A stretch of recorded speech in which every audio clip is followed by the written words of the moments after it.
1917.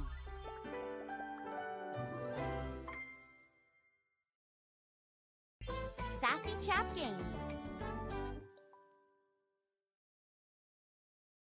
Date everything.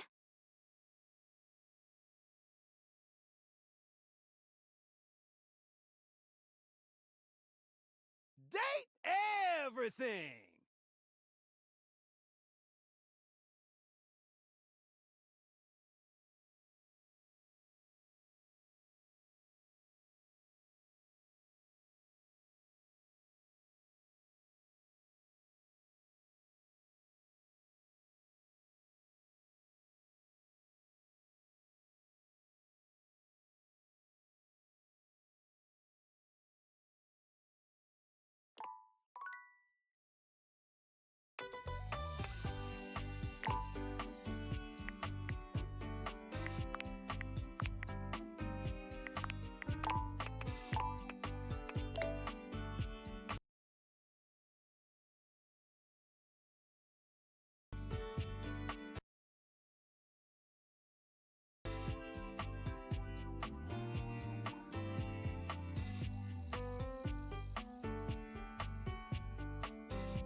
Congratulations!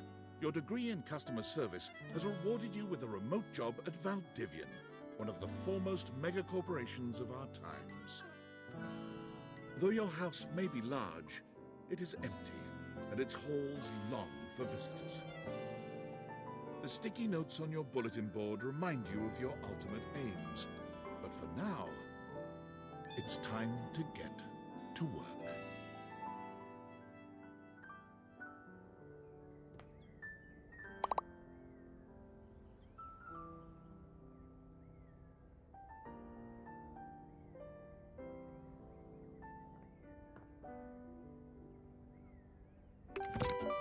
Valdivianites! Happy Tuesday from your favorite Chief Executive Officer, David Most.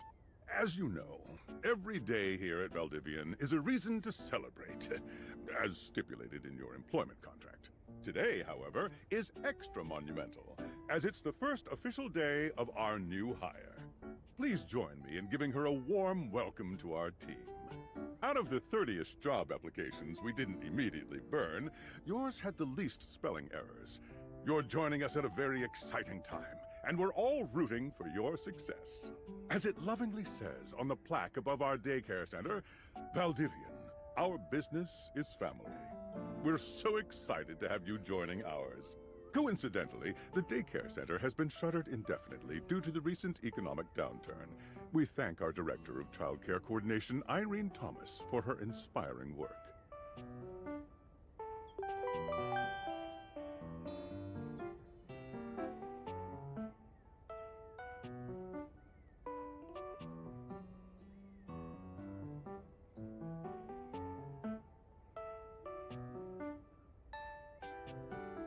Hi there. You come highly recommended. I've heard great things about your can-do attitude.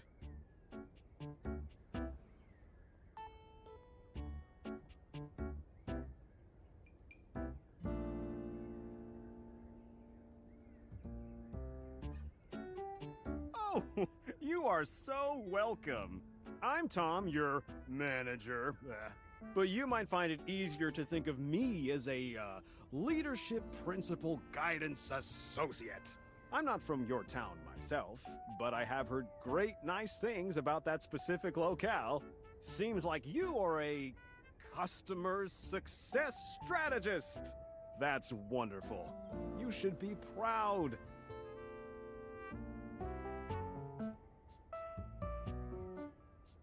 Customers deserve success, and in a strategic way. What could be better? Okay, champ. I'll let you get to it.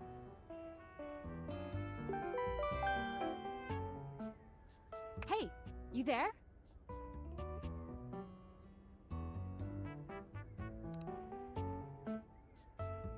Oh God, don't start. I know you must be bored. Just keep that customer service robot voice on at all times, and no matter how mad you get, never give it back to them.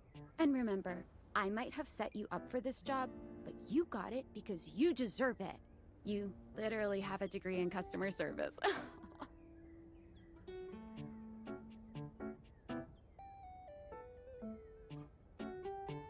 Yeah, well, I'm allowed. Oh geez, here comes my manager. I gotta get back to work. Good luck, okay? You got this. You have I new have a tasks. broken sewing machine.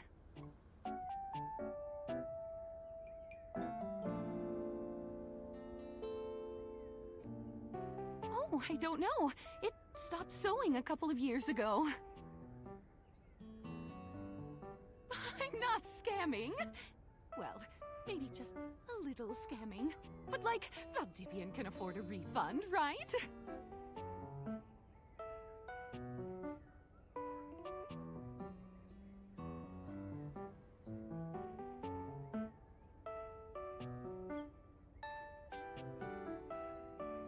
You're going to be out of a job anyway with that Val 9000 chatbot they already have. Unless I'm talking to a chatbot now. Are you a bot? Oh, yipes! Don't tell on me, okay?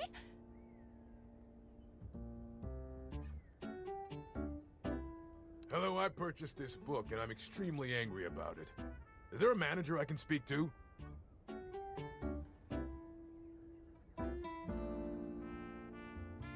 Thank you.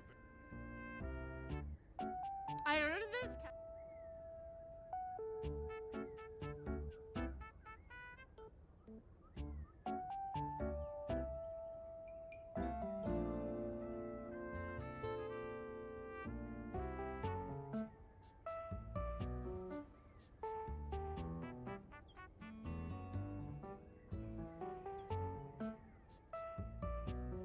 What?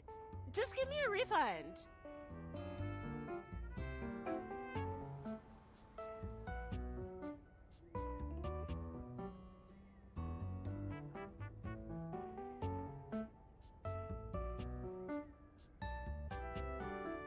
I am a science teacher, Pronto Palace High School, Go Harridans, and I ordered this as part of a series in which I give students an element to take care of to learn how to be a good parent. This is not cobalt. It did not respond to normal cobalt stimuli.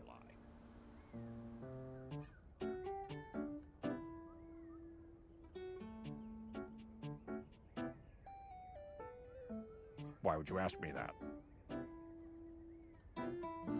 Oh, haha, I understand now. But no.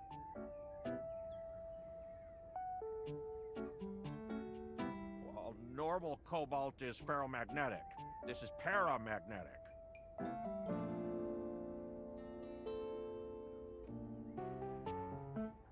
Yes, of course. I have my credentials and have tested top 50% in the country.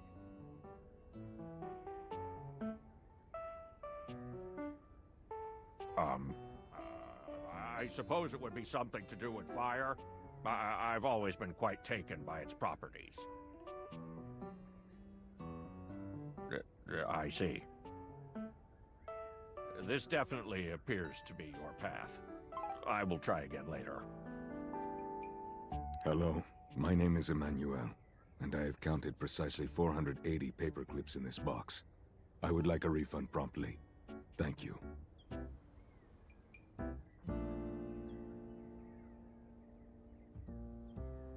Yes, every single one. You are the one who is wild to continue this line of inquiry. Your company is the one who is wild to continue blatantly selling incorrectly labeled goods. Refund. You, dunno? What does this mean, dunno? Does it mean I will be getting my refund? That was the correct choice. Have a happy day to you and your soul. Valdivianites! Salutations from the chatbot that has replaced your CEO, David Most. Just kidding. CEO is an extremely important position, and there is no way a computer could ever replicate the ingenuity, expertise, and warmth I utilize daily to bring leadership to our team and value to our shareholders. Humanity is absolutely integral to the transformative work we do here at Valdivian, and I will defend the essential importance of human contributions in every single aspect of this company.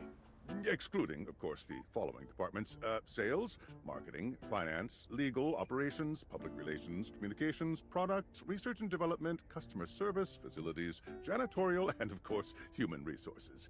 If your department has been affected, however, do not fear. Your new Val 9000 AI assistant isn't here to replace you. It's merely a useful tool to help you determine if your job is obsolete. Speaking of, please join me in bidding a fond Valdivian farewell to Glenn Bernard and the amazing artificial intelligence team that built the Val 9000. While the Val 9000 has unfortunately determined your incredible skills would be better utilized elsewhere, your contributions to our shareholders won't soon be forgotten.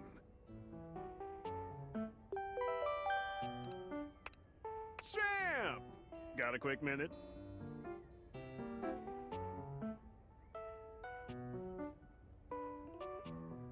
Oh, no. You probably aren't, Champ.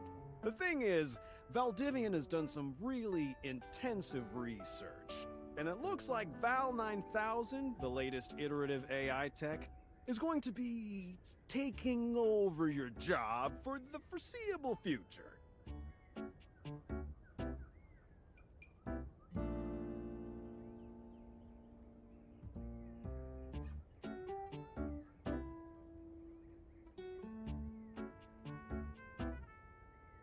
So I guess we don't necessarily need you around anymore, but we can't exactly let you go without cause. You and I are in something called labor limbo. We'll be around until we specifically muck things up, which then they can terminate us with cause. So, no muck. I'm over here doing my best too. Keep following the leadership principles and I'll check in with further updates.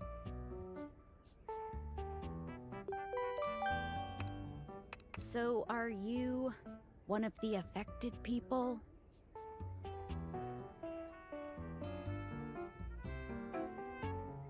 I mean, I knew this was coming soon, but didn't expect it today. Sorry for getting you this job and then getting you fired.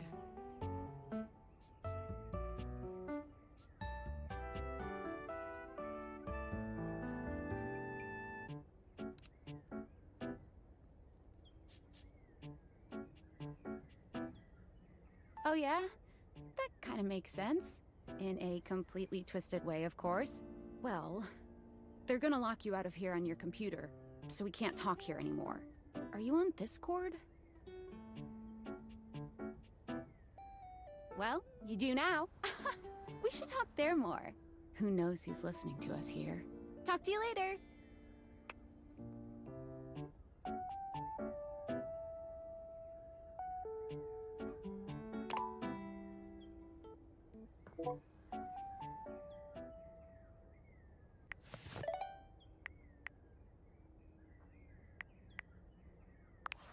Hello. Okay, here goes nothing. No need to fear. Hi. I'm just an anonymous hacker sending you a package. Any second now, you will receive a delivery via drone to your front door. Tell absolutely no one it is in your possession. I will return with further instructions when the time is right.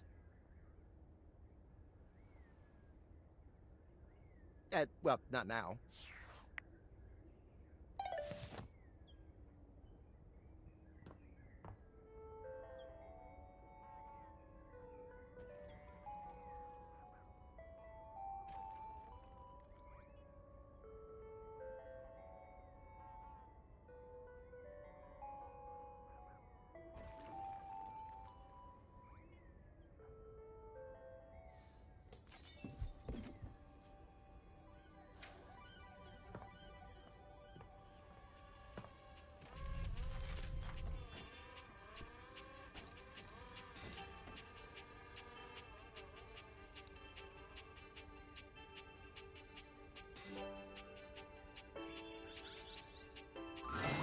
You're not quite sure how it happened, but there's a smiling, pink-haired stranger standing just a few feet away from you.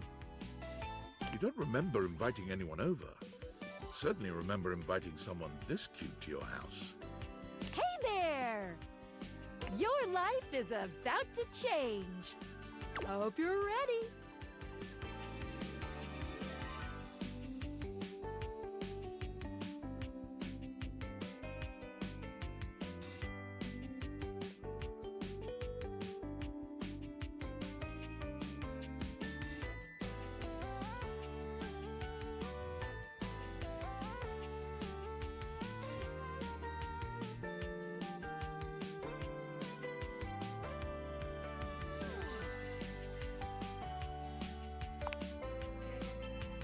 You know it, but I'm not just any pair of glasses.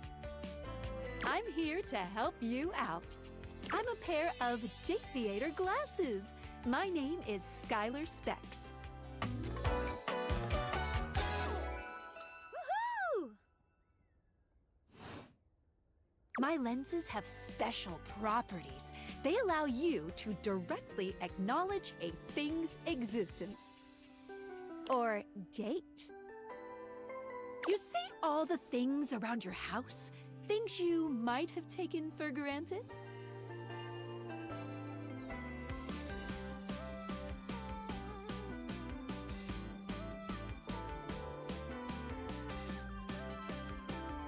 Now you have the power to get to know them better. A lot better. And I have a feeling, just a silly old little feeling, just a grumpy feeling in my little tum-tum, that it'll help make your life a lot bit more richer. And maybe find some love. Love that is all around you. In fact, let's go on a date right now.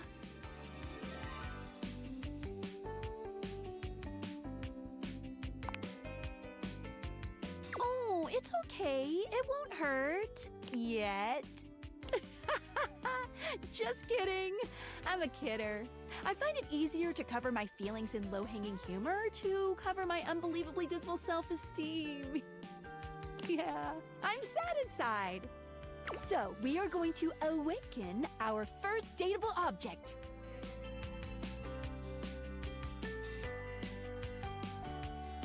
Go up to a door. Any door, and shoot some cool beams at it. Yeah, pew pew pew pew, go go.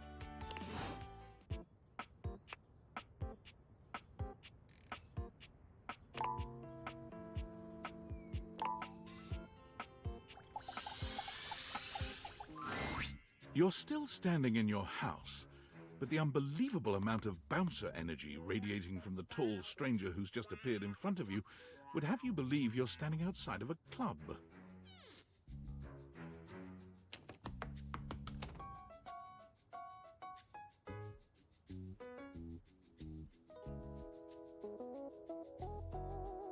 No funny business. I don't want to see those spectacles being used for something untoward.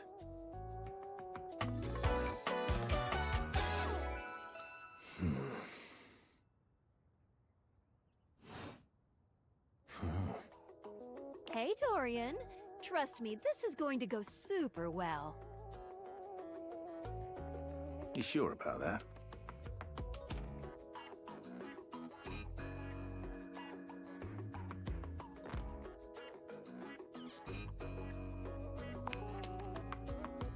I'll believe it when I see it. After awakening an object for the first time, you get to speak with them here.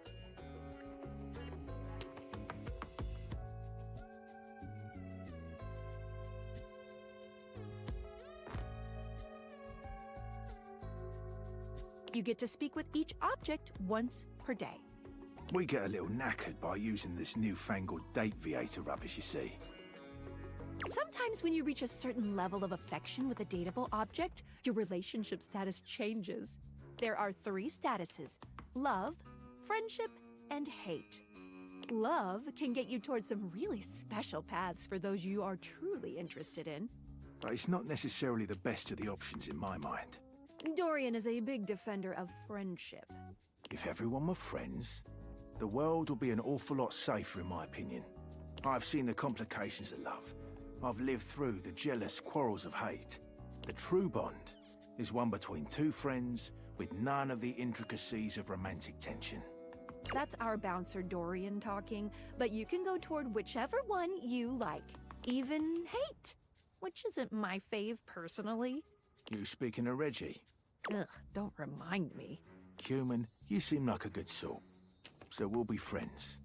For now.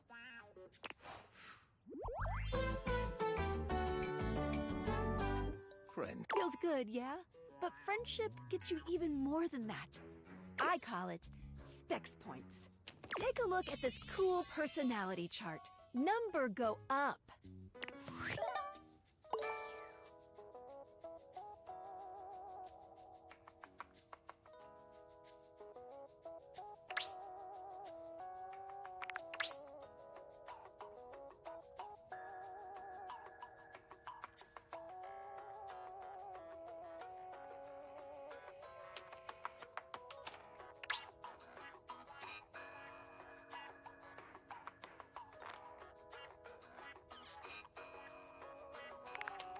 Each dateable object has points to give whenever you achieve an official relationship status with them. Get more of them to be able to choose some more advanced options.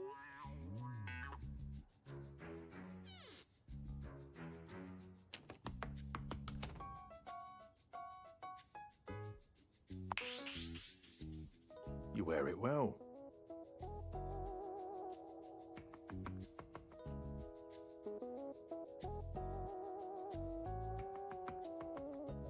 You can check out your specs points on your phone, which... Wait. We gotta talk to your phone. Duty calls, love. Bye, Dorian. Take out your phone and then shoot my beebs while it's out.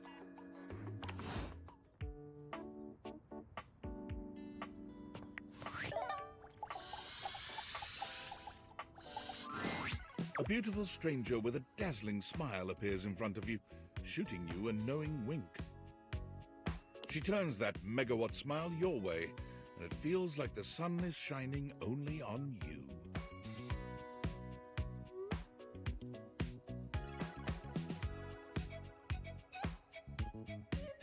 Hey there! Ooh, I like it much better up here where I can see your face.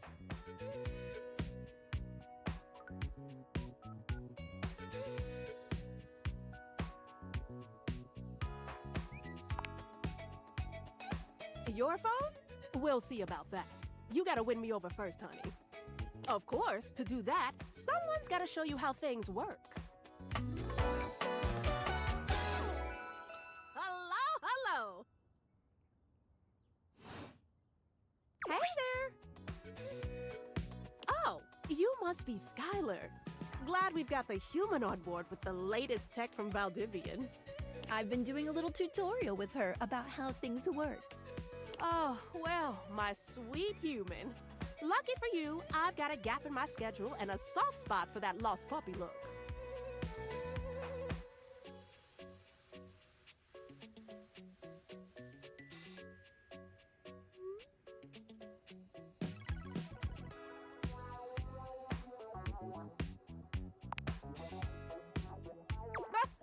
of them. Yours, mine. I stream sometimes for my own socials. And still gotta make sure I don't lose battery or overheat. Anyway, I installed some apps on your phone that are only accessible when you put on your glasses. Bring out your phone, put on the glasses, and you'll see some new ones. One of them is an app Skylar made called the Datadex. It's my way to keep track of all sorts of fun info about us dateable objects. Because there are a lot of us around this house. Ooh, you know what? Maggie the Magnifying Glass also just dropped a really cool app. Ooh, gotta run! Another call coming in! Bye, Phoenicia!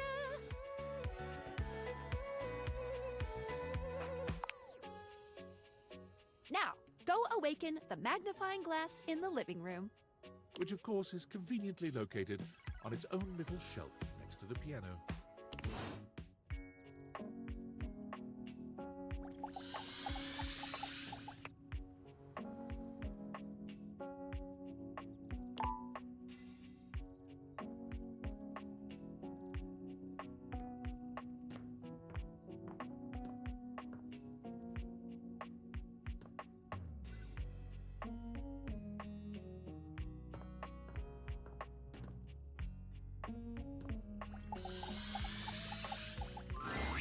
There's a distinct air of mystery to the private eye that stands before you.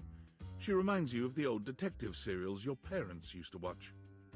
She gives you a scrutinizing glare through her magnifying glass, one eye comically enlarged. It's especially goofy looking to see it on someone with glasses.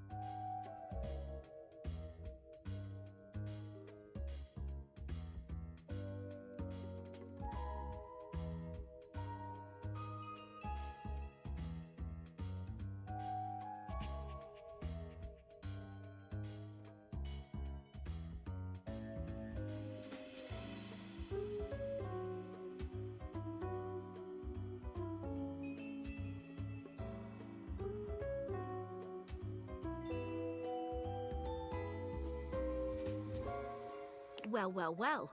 What have we here? Aha!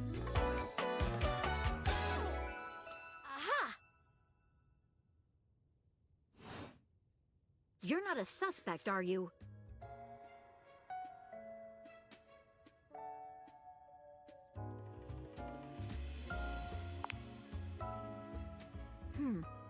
Very suspicious behavior, this not knowing. Maggie, it's our human's first day talking with us. Go a little easy on her. Interesting. These glasses come in from the outside and are already trying to influence my case? Trust me, this human has a lot of potential to make this house a better place.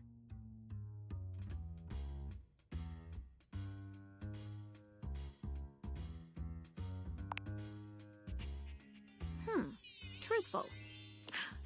Regardless, as you are the human, I should give you a way to track down all the suspects yourself to keep you on my side, hopefully. I call this feature Rumors. It's installed on your phone. Ooh, that tickles. Unlike Skylar's Datadex that gives you the lowdown on those you've already met, Rumors tracks clues you've been given to locate all the pesky, hidden objects that are tricky to find. It's good for rounding up suspects, tracking down evidence, and getting a sense of the household scuttlebutt.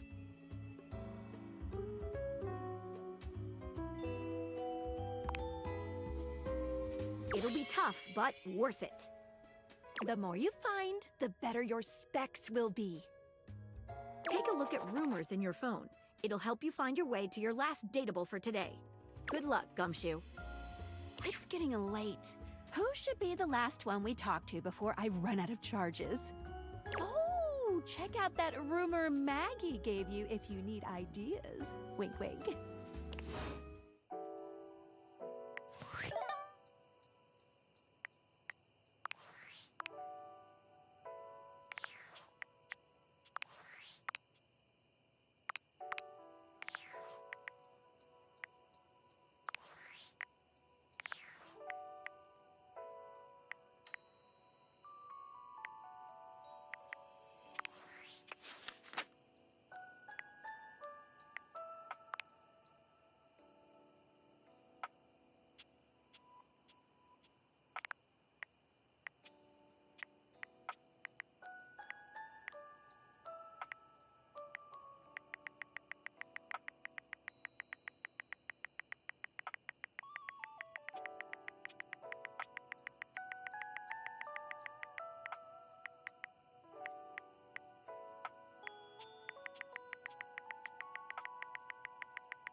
Standing here in your bedroom, you're struck by the realization that it's been entirely too long since you had anyone near your bed who wasn't, well, you.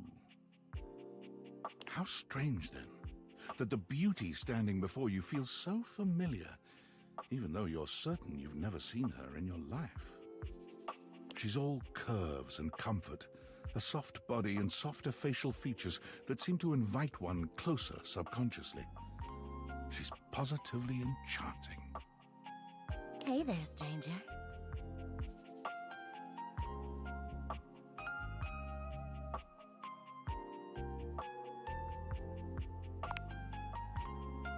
Because you do.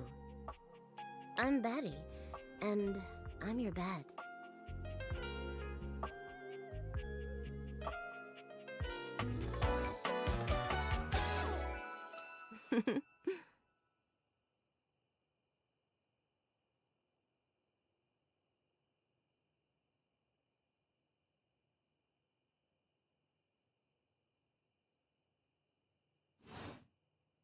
We've been sleeping together so many years, it would be a little weird if you didn't know me, don't you think?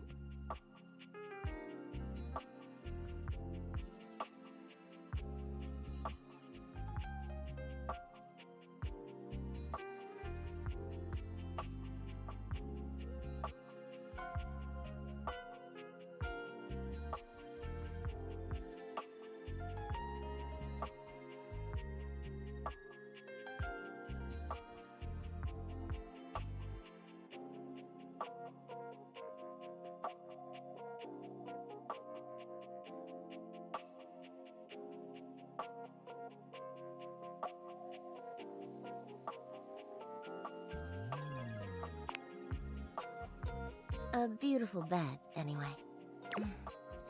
It's a shame for someone as cute as you to be alone for so long, isn't it? Will you be bringing someone back here anytime soon?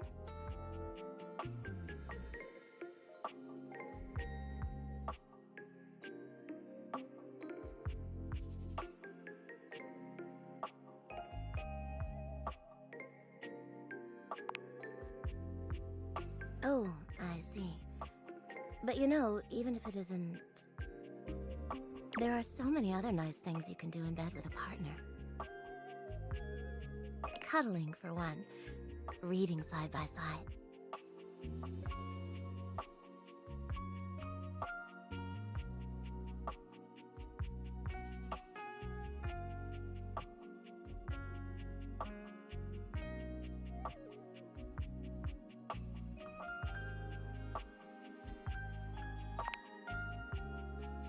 That's wonderful. Some of the most intimate acts are non-sexual, you know. I wish more people understood that.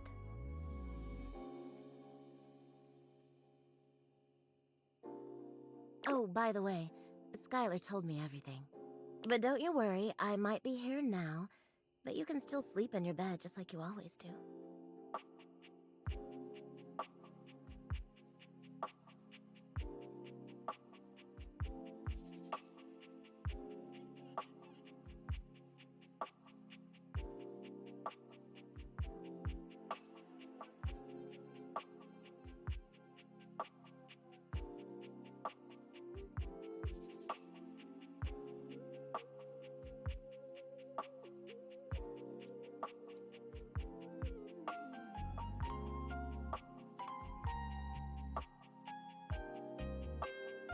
You can choose to talk to me or not. But I do hope you'll come talk to me. It'd be nice to finally get to know each other.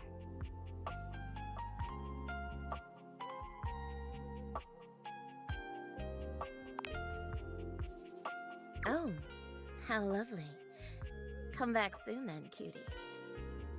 Well, anyway, I'll be here. See you tonight.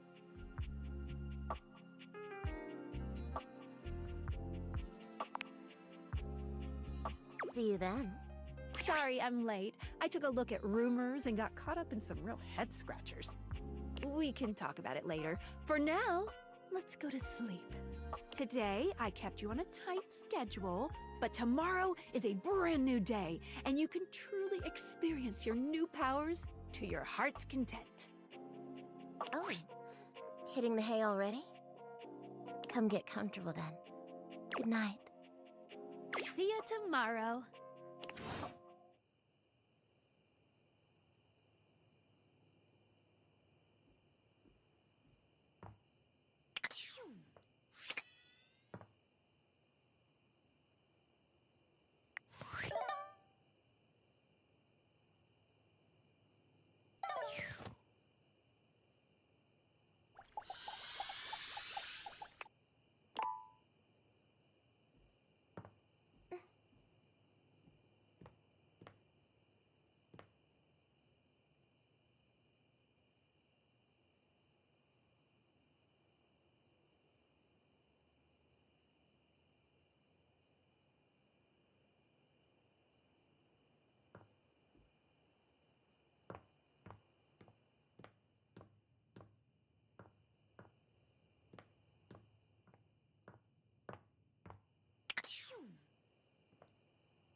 Good morning.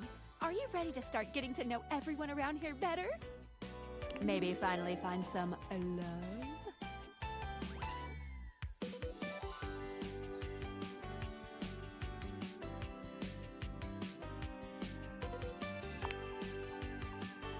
You can leave your house at any time, but when you do, your journey with me pretty much ends right there. I was sent to you in secret by that hacker, and as soon as you step outside with me, Valdivian data drones will take me away.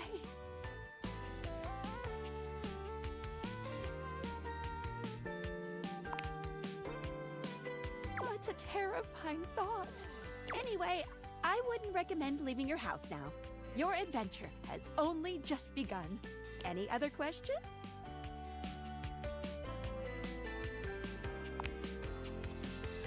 Glad you asked. I was sent to you for a reason. Well, mysterious reason.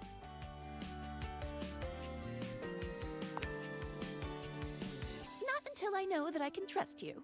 Since there's no one else here you can ask about it, I'd recommend doing the only thing you can do, and date.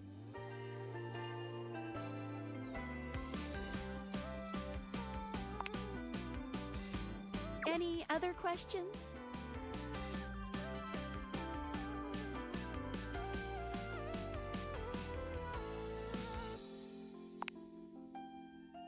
I would suggest following up with Maggie next.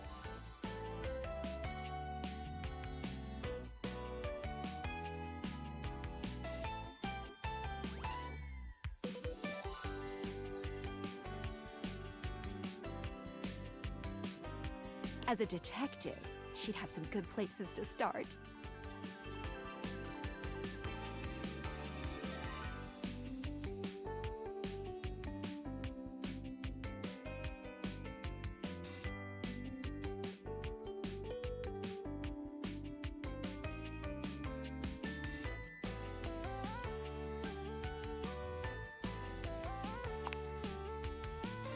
But really, there's no going wrong here.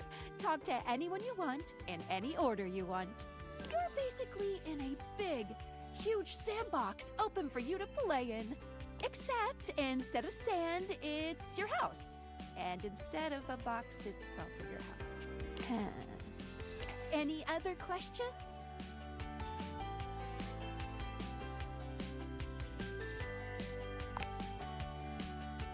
Oh, you certainly can.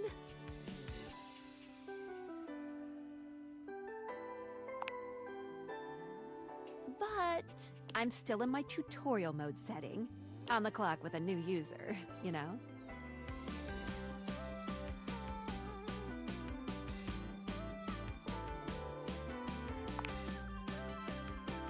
Oh, okay.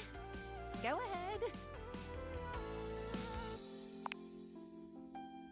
Thank you. I don't know you. So, if you want to get to know me better, take a look at my app starting tomorrow and we'll see. Champ. Any other questions?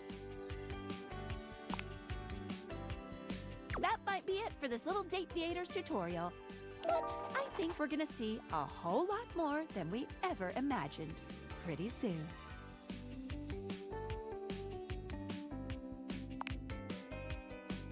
Let's date!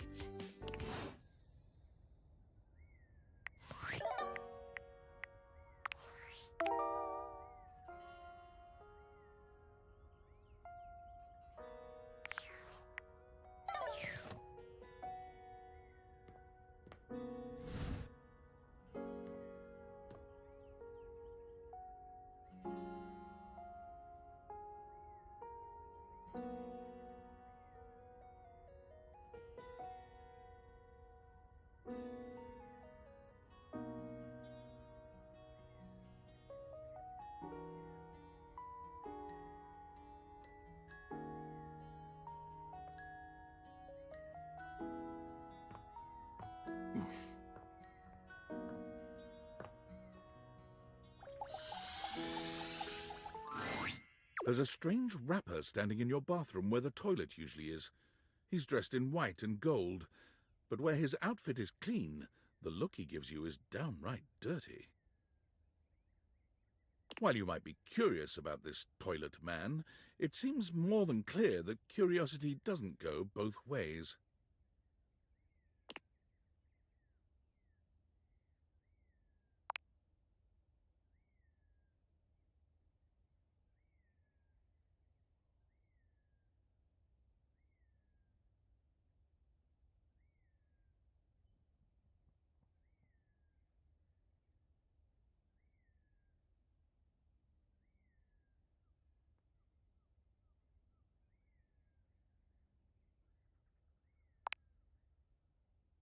The toilet man springs into action, raising his hands to his mouth as he begins to beatbox.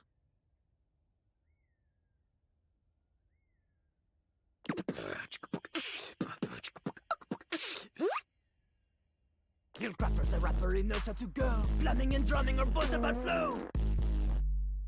You black these pipes, he'll be ending your life when he slams your head into the bowl. Oh, on a toilet roll, Jean-Luc Pissoir, out of control. Over, under, never, blunder, speaking more words than an ancient scroll.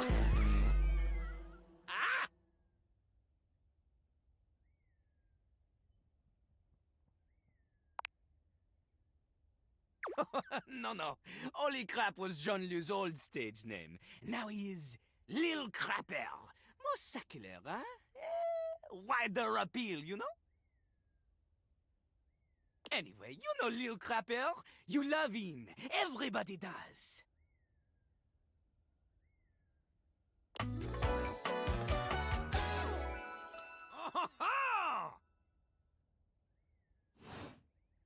You come to hear his beats, huh? Or maybe you ate the pizza. You come to take a seat so you can deposit the food you eat, huh?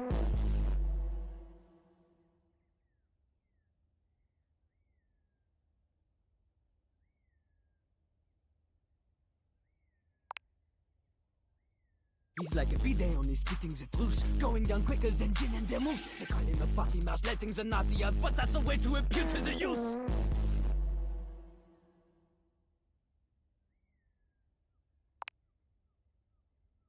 It is not nice. It is the best, because Lil Crapper is the best. You want to be like Lil Crapper? You want to meet him on his level? You want others to love you like they love him? Impossible! The ladies love nobody as much as him. The amount of ass he gets would make you weep. In fact, it is not just the lady asses. Lil Crapper accepts any ass. He is not picky. He accommodates. But some do not accommodate. These are the people he has no time for. Those who don't understand his syncopated singing, they do their business, they leave, he does not talk to them. You want to hang with Lil Crapper? You do as he does.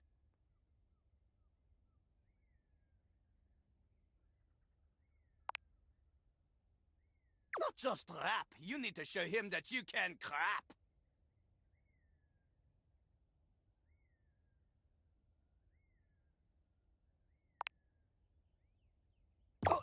misunderstand him. Crapping, short for cool rapping. Lil Crapper is always crapping. Now it's your turn. Show him you can crap.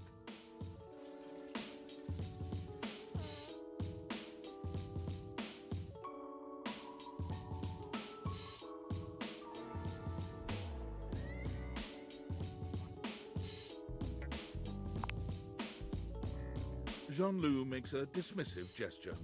That is their problem. Lil Crapper, he is ahead of the curve. He is a wordsmith, eh? He is like Voltaire, French, and smarter than me. On a related note, Voltaire was my number 2 pick for my nom de plume.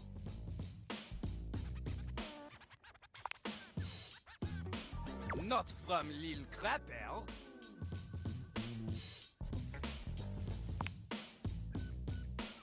Crapper is not a teacher, he is a test. You study on your own time. You cannot keep up, you fail. But if you can match his rapping skill, then you will be able to woo anybody. If you have the skills to woo Lil Crapper, then any partner will be within your reach.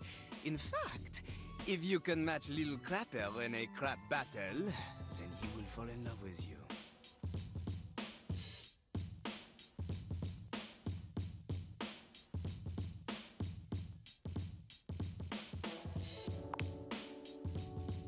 Enough! Lil Crapper can sense you are unable to hold back your passion for crap any longer. So, what do you think? Do you have what it takes to face Jean-Loup?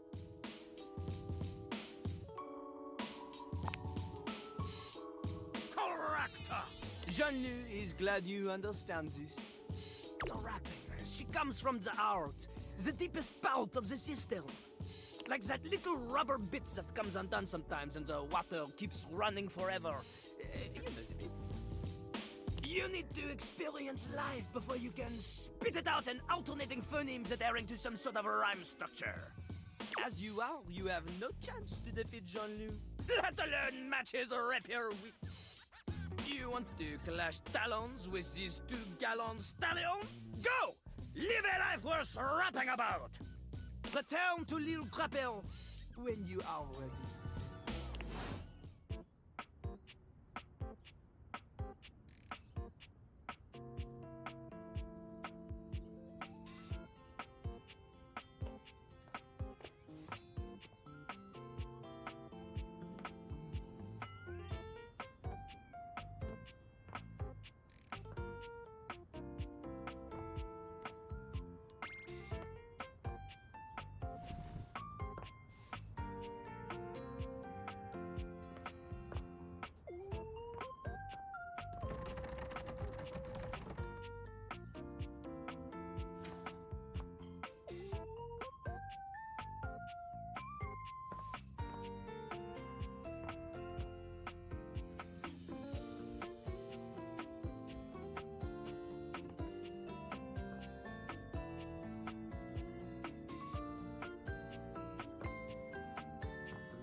A bartender drums her fingers on the countertop, clearly bored out of her mind.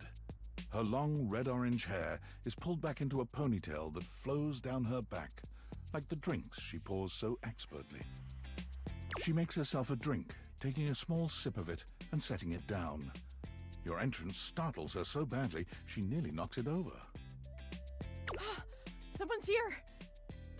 Welcome Welcome to my humble bar, the Tipsy Tumbler. I'm Beverly, but you can call me Bev, or Beverly, or Madam Proprietress. That would be so cool.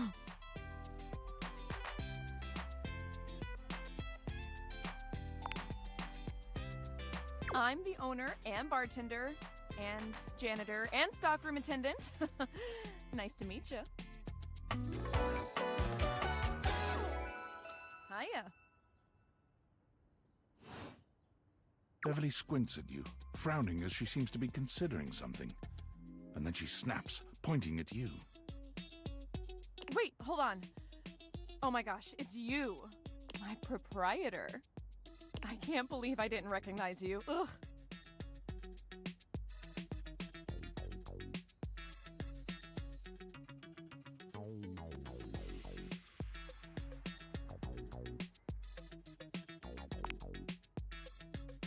Yes, you? Who else so charitably bought this adorable minibar for me so I could set up my dream bar? I owe you a huge debt. You have free drinks for life here. Welcome to the reopening of the Tipsy Tumbler. And I know what you're thinking. Oh, Bev, that's a lot of openings. Did something happen the first 6 times you tried to open the bar? Nope, nothing.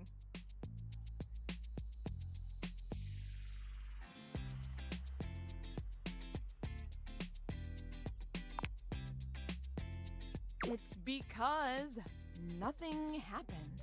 Not a single customer came. Total ghost town. Each time. I've lost an alarming amount of sleep trying to figure it out. So please don't leave. You are literally my first customer in... ever. Every time I thought you were finally going to invite people over, I'd polish the place up and prepare to be the best host I can be. But then each time you'd chicken out and spend yet another weekend all alone. I mean, why did you get a minibar if you weren't going to invite guests over?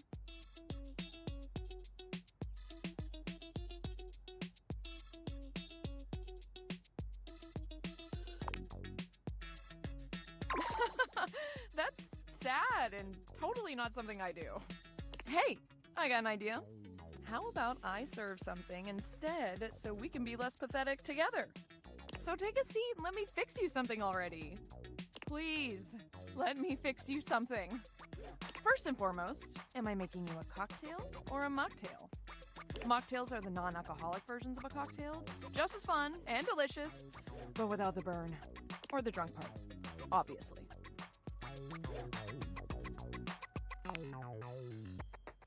Excellent. So, what'll it be?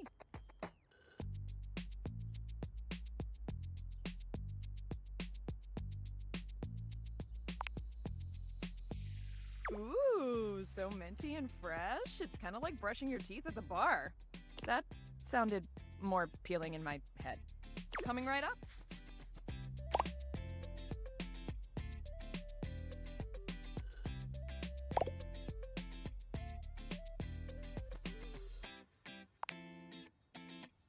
You lift your glass to your lips, taking an extended sip. How was it?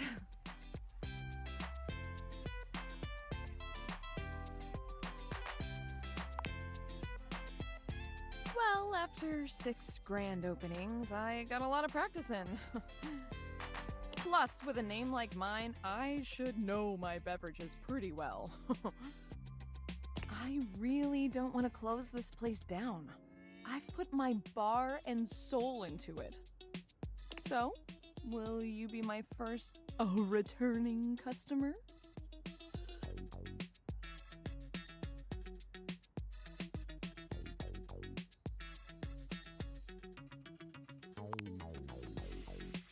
Really? Oh my gosh. Yes. Yes, thank you. Tell your friends. Tell everyone. Please.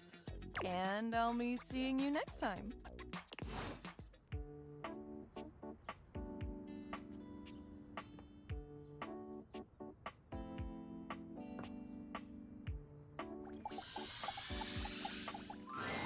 The beautiful flapper you see before you stands in stark contrast to the strange music that plays when you turn on your record player. Where she seems sweet with an old-world sort of beauty, the music she plays is all kinds of wrong. It skips and goes from too fast to too slow. She dances to it all the same, swinging her arms and legs in time to the herky-jerky rhythm of some ancient record. Well, don't just stand there like a wet blanket.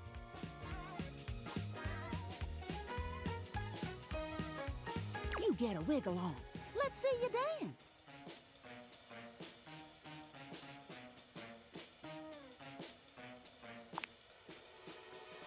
Ah, pipe down and just dance already. You give it your best shot, which seems to please her. Now you're on the trolley.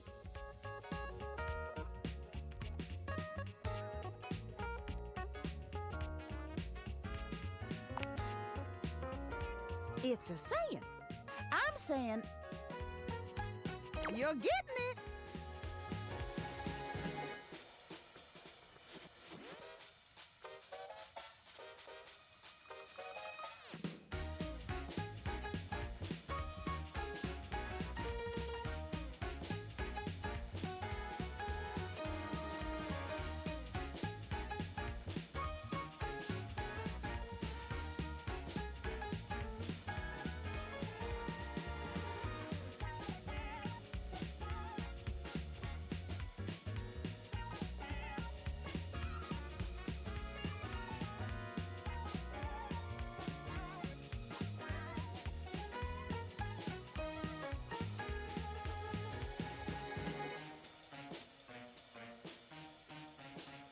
Mercifully, she turns the music off. Well, well, well. It's about time you came to see me.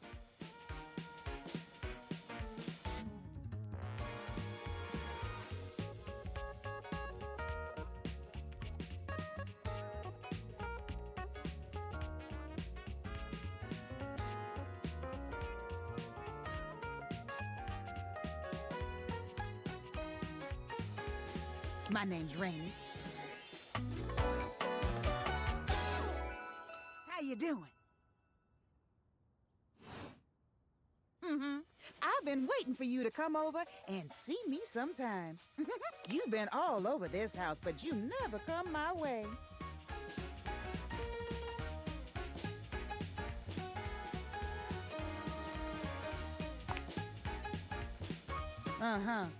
Baloney. Well, anyway, it is so great to see a new face around here, even if your face ain't exactly new to me. Nobody ever seems to want to hang out anymore. I can't imagine why. I used to be the belle of the ball. Everyone was so happy to see me at a party. Now it's always just me and my records.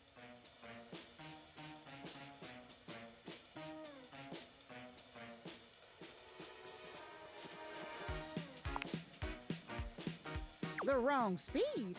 You spifflicated or something? It's just fine. Well, whatever. I'm gonna keep the party going here. Feel free to stick around, if you can keep up. Otherwise, you can beat it. This beat's for expert hoofers only. Rainy's frenetic, high-pitched record is too much for most anyone to keep up with. You decide to check in with her another time.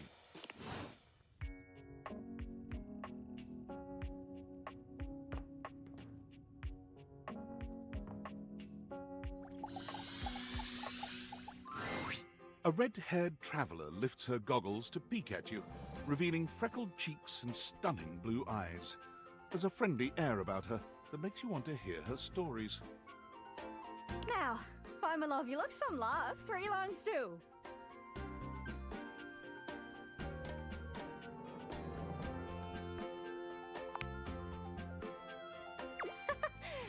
Sorry, sometimes my accent comes out when I'm excited.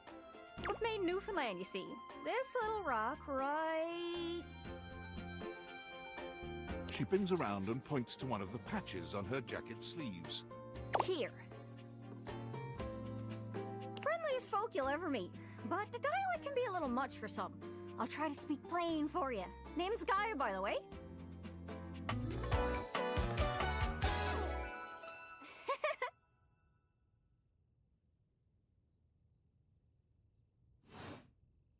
So, where are you from?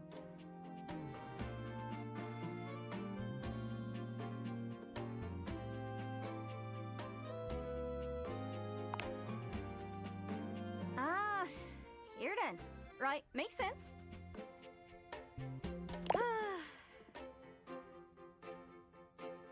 It's a right shame, though. See, I got all these countries and rivers and seas on my jacket. It's a collection I've been working on. And I know the names, but I don't really know the places, you know? I mean, heck, I got them all memorized even. United States, Canada, Mexico, Panama. The works. But without a story behind it, they all feel so far away. You'd think they'd be in arm's reach considering they're on my sleeves, but it's a brain problem. I just can't pin anything down without context. Without stories, maps are just paper. Dots and lines. The reason I ask where you're from is so I can shape the places in my mind with some kind of meaning. Because right now, it feels a bit like I'm just wearing a big vest of unchecked boxes. Geez, here I go talking your ear off. Sorry about that. It's just... I'm having trouble putting myself out there, and I'm so interested in being out there.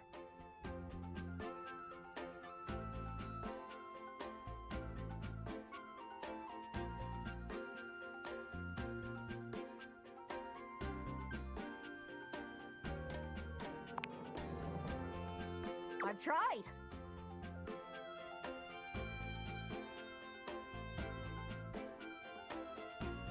I want to talk to the others, but I think I must be too forward or something. I skip on up to them and I ask them about themselves, and they just run away.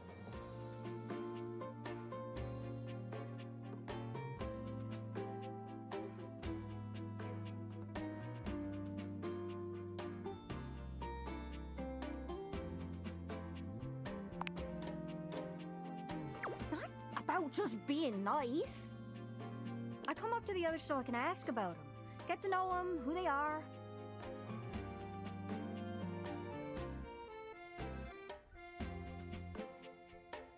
But before I can get to the point, I always go spouting off about something or other, like telling them factoids I've heard about what I imagine their home to be. And 9 times out of 10, I'm some level of wrong.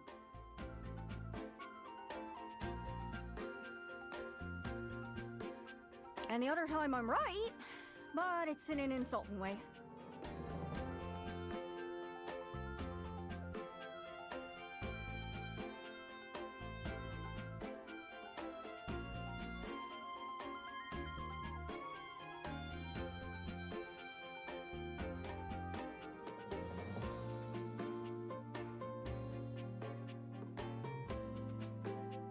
One thing leads to another, and they give me this look.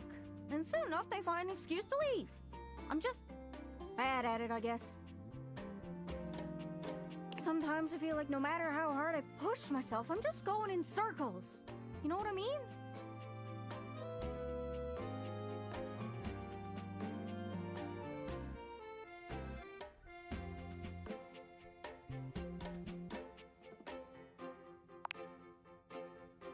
It's hard, isn't it? I can see why you'd need practice for dating. It's just too easy to mess up.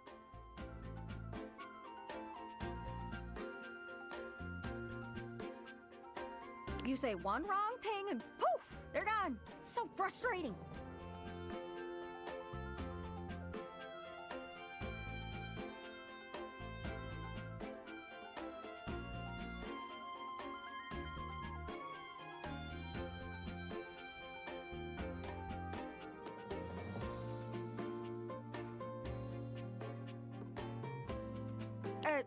Sorry, I think I might be Mercator projecting on your situation a little bit. Oh! Whoa! I just had the best idea. You're running to the Four Winds meeting with people and speaking to the others, yeah?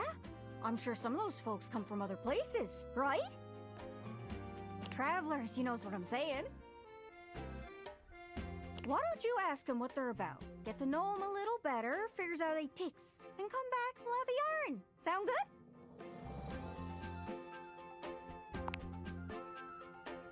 Speak plain, Gaia, speak plain. Okay, so, you're speaking with objects all over the house. You know how some of us have little labels that say things like made in China or hecho in Argentina on the bottom?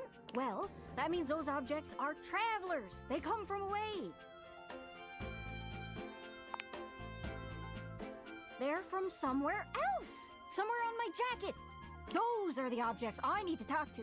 Those are the ones who can fill out my checklist. This map is uncharted. But if you can bring me back stories from those travelers, then I'd be able to write little notes down here and there, and pretty soon I'll be a bona fide travel guide. It's everything I've ever wanted. And you'll get a chance to practice talking more.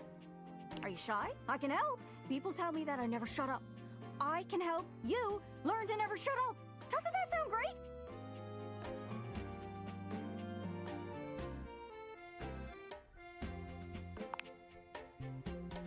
No way, that stuff is useless. I want first-hand stories, something with a personal touch. Second-hand sources are boring. Heck, I'm a second-hand source and I don't know anything. I mean, what the heck is Arkansas? Is that like a second Kansas just for pirates? Who knows? Is exactly why I need your help. I'm sure it'll work out. You scratch my cartouche, I'll scratch yours. What do you say, partner? Exploration buddies?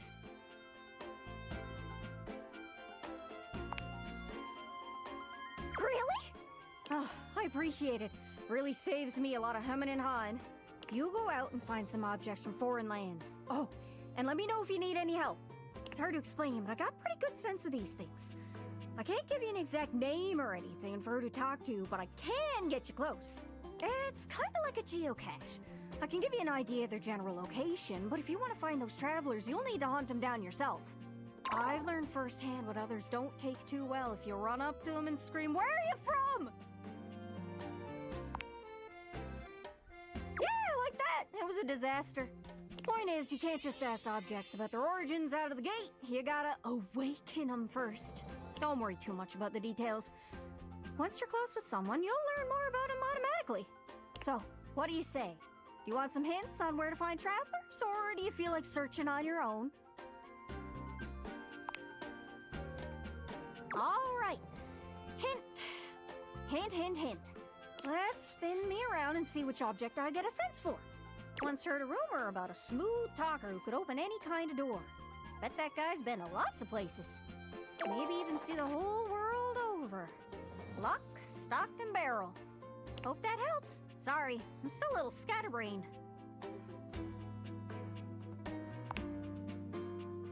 Oh, how could I forget? Captain Jack Pirro. He's got a ship. He must have gone to plenty of places. He's just across the way by the Chesterfield there. The couch, sorry. More Islander speak coming out. Hope that helps. Sorry, I'm still a little scatterbrained.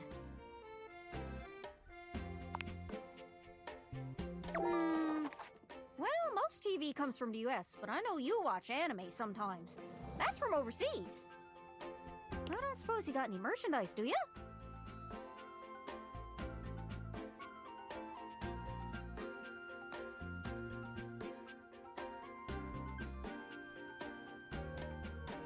Hope that helps. Sorry, I'm still a little scatterbrained.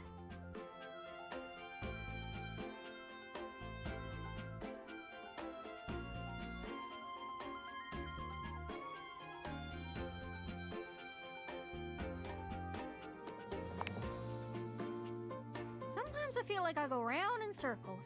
But you humans have these machines that let you walk forever and go nowhere. Hope that helps. Sorry, I'm still a little scatterbrained. Good luck. Don't get lost.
The distinct scent of books, that slight hint of vanilla and mystery, fills your nose, and while it's not at all unwelcome, it is strange to smell it when you're not actually paging through any of your books.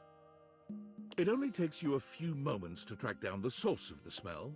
What appears to be the spirit of literature hovers a few feet away from you, nose in a book. When he sees you, he nearly drops the book he's holding, rewarding you with a glare. Ah! Oh, for God's sake, you cannot sneak up on me like that when I'm reading! You have no way of knowing what world I've been in. I might mistake you for a zombie or an ill-mannered country gentleman, and, well, I might have to act accordingly, you see.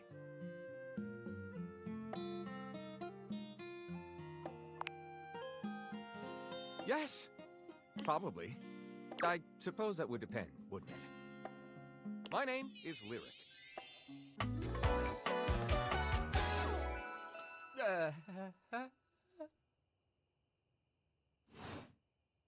I chose the name myself, you know. I was originally written as Lionel. Can you imagine?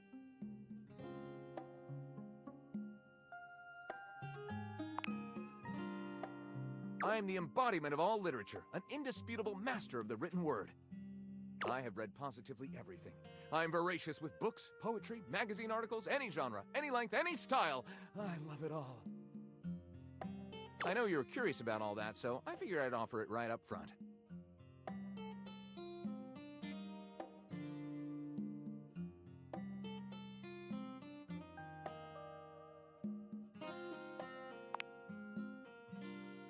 What am I not reading right now is a shorter answer. This one right here is 20,000 Leagues Under the Sink, a riveting account of voyaging in a submersible to rescue a clean sponge from a dirty band of moldy criminals. This one, Angles in America, is a non-fiction history on the American phobia of rounded spaces. A bit dry, but it does make you see space and architecture in a new light. This one I picked up on a whim, and I won't put down until they pry it out of my cold papier-mâché fingers. Pounded in the butt by the abstract concept of self-improvement while my gym equipment watches.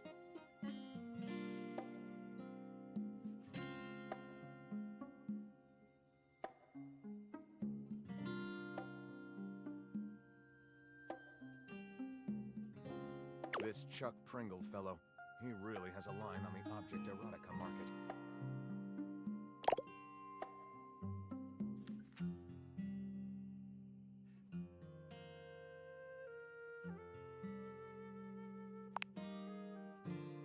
Ah, that's like asking if a potter has a favorite ball of clay. I couldn't possibly choose among my balls. They all contribute to this chaotic and adorable additive sculpture that is me.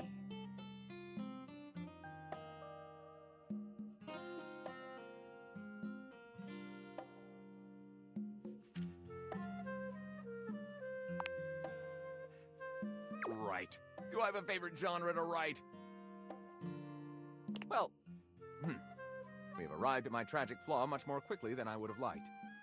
Usually I get at least a few minutes of stimulating conversation out of a stranger before I'm forced to share my great shortcoming. I am a reader, but not a writer. Sadly, I've never even written a paragraph, not a single line of text, not a word, not a punctuation mark.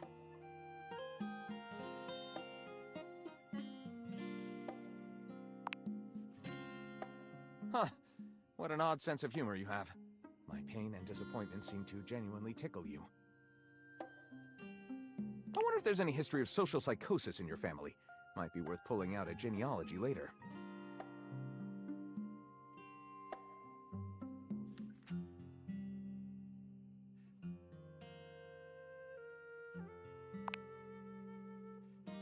Maybe, but weird is good. Well, I never. This is most excellent. I wager you're about to become the first human in history to help a book write a book. All very exciting. I have some materials to gather. Pens, paper. We'll probably need quite a bit of extra paper to crumple dramatically on the floor when writer's block sets in. Oh, how fun! I'm about to experience writer's block! All right, I'll get to gathering. I'll need some time, but when you return, ready shall I be.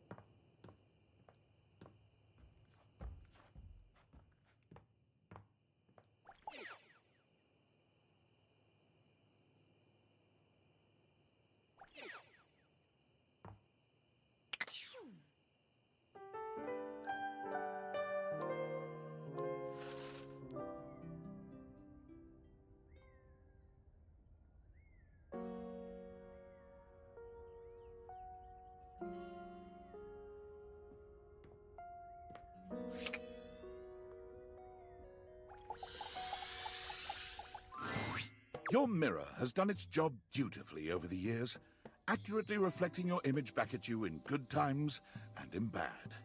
But today, there is no reflection for you to scrutinize. Only a long-haired beauty who looks at you like you're a work of art.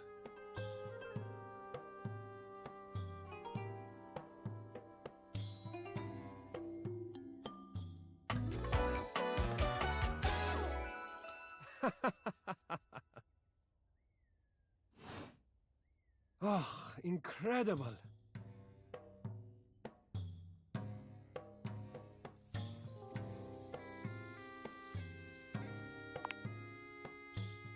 Amir throws his arms out to stop you, gesturing to you to stay where you are.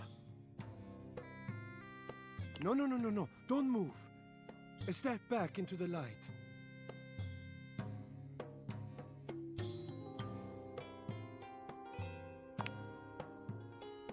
Yes.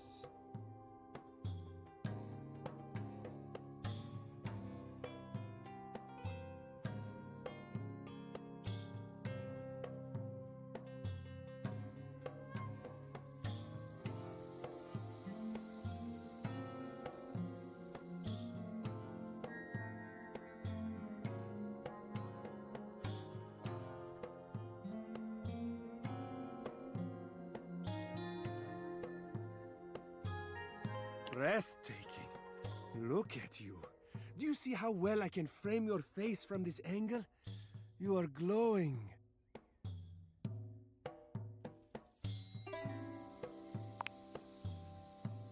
My darling, no. This is such nonsense. Why would you say this? What could you possibly dislike about what you see?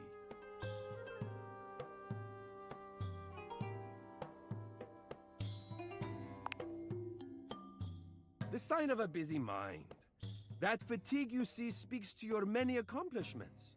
Still, rest is vital for your health. Best to make some time for that, don't you think?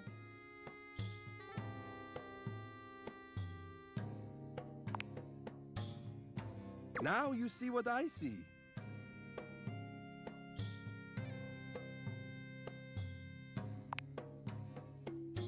Ah, but the spark has been lit. You'll see. We will just have to fan those flames until they're a big, beautiful rolling flame, won't we? Stop by any time. I am happy to admire your beauty any day.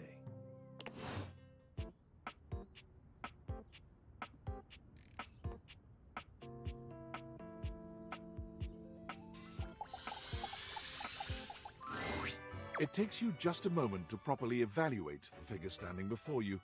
Her hair and clothing are such a jumble of various holiday decorations, it throws you. What time of year is it again? Have you truly been locked in your house for so long that time has lost all meaning? She is adorable, though, and her energetic greeting shocks you right out of your quiet contemplation. Hey, boss! You've caught me at a bad time. Heading to work. Well, the other work. Or is it the other work? What day is it, anyway? Oh, what's up? What do you need?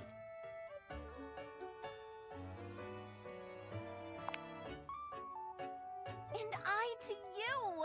So many things and so little time. Makes you want to cry. That was bad. I'm Holly, by the way.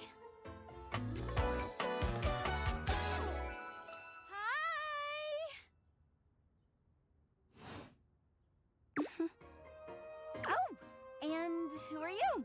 Did you already say? Sorry. And a little rush for the dish dash. Rat race, all that.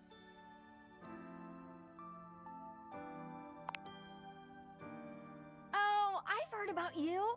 That is such a funny name.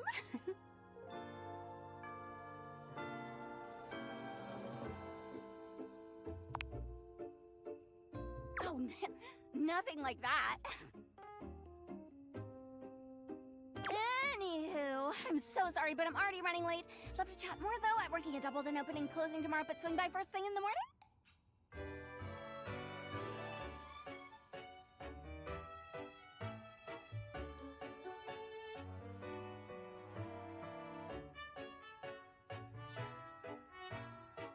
That's when I'm usually able to sleep. That work?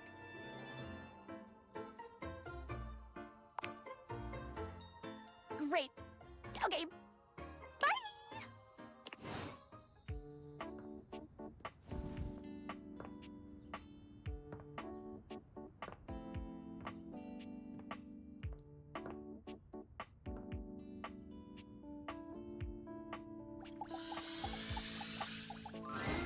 You walk into what you thought was your breaker box, but as the dark door swings open, you realize you're somewhere entirely more stimulating.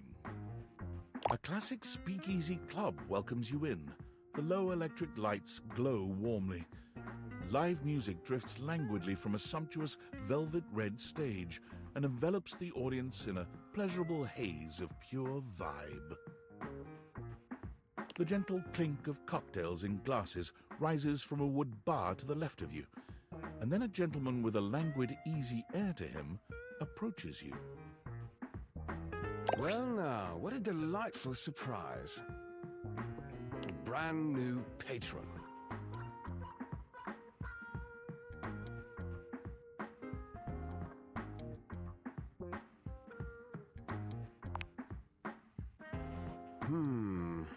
Are you sure you're not thinking of another closet? I'm certain this must be your first time. Trust me, I would never forget such a striking face.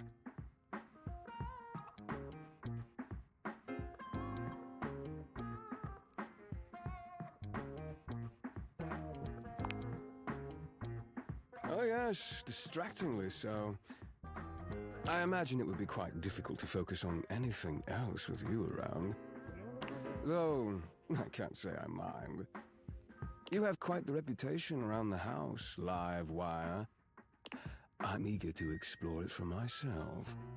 But we're getting ahead of ourselves. Where are my manners? My name is Volt.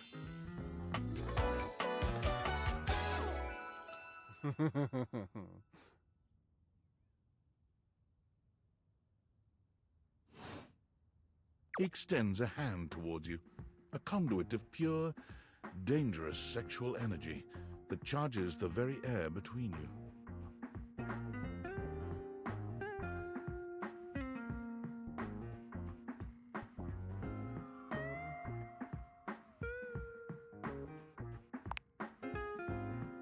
He lowers his head to brush his lips across the back of your hand. Was that a spark of static electricity you felt just now?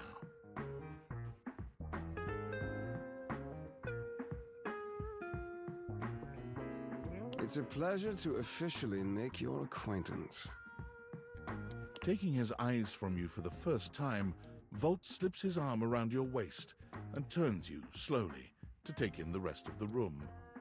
Welcome to the Breaker Box, the pinnacle of luxury and entertainment, and the most exclusive club in the house. Impressive, isn't it?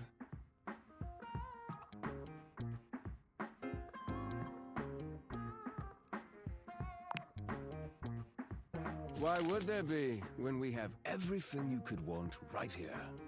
That sound, the flickering lights, it can only be a power fluctuation.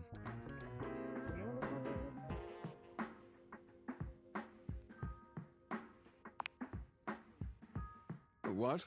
Oh, that. Well, that was nothing, just a little surge. With this much energy coursing around, it's bound to happen from time to time. Volt.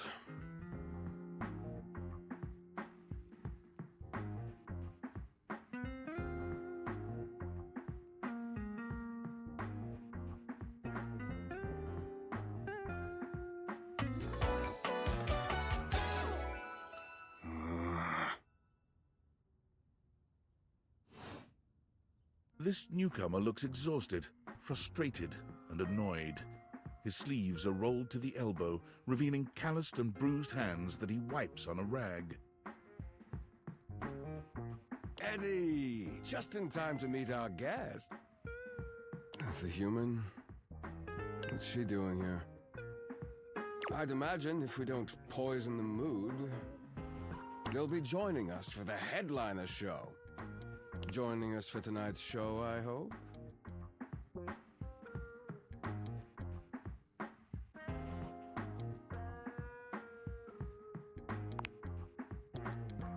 Unless you have other plans.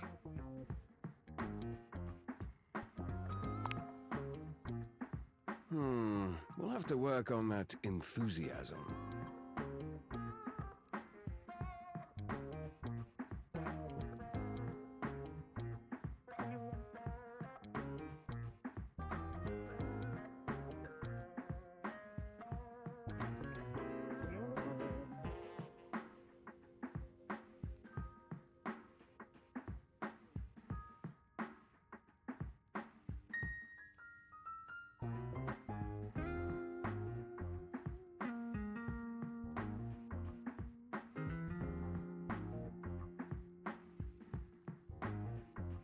Right. I'll have fun with that. I finished the patch. I'm clocking out. Not my best work, but it'll hold for the show. Ah, I see. And you're sure you're feeling all right? I'm fine. Just don't overdo it. Eddie turns and trudges away, focusing on the rag in his hands.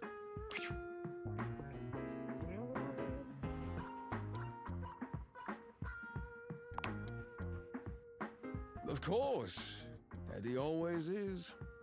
His human skills leave something to be desired. Best to simply give him some space. Back to the matter at hand. Tonight's show! Shall I set you up at one of our VIP tables?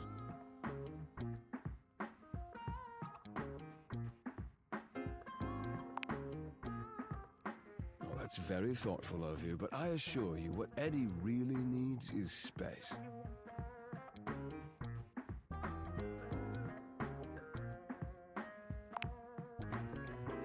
I insist that you don't.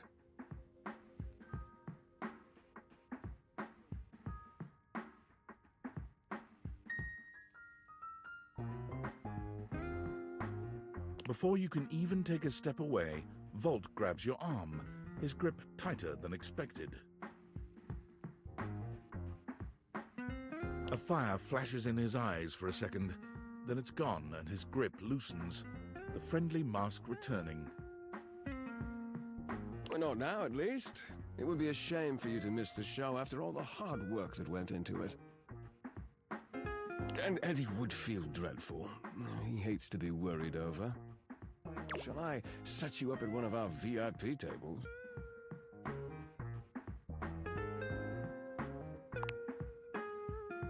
You are, by definition, the only person in this house, so I'd say you more than qualify.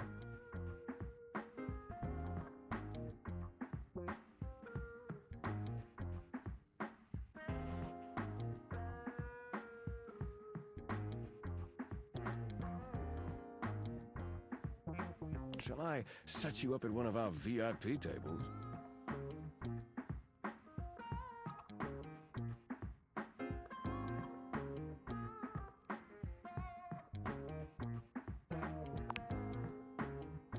With pleasure. With a wink, Volt hops nimbly up onto the stage. He was born for the spotlight. Good evening, you scofflaws and ducky watsits. Looks like Johnny Splash is going to be singing for us tonight. Be warned, patrons, you might get wet. Whoa.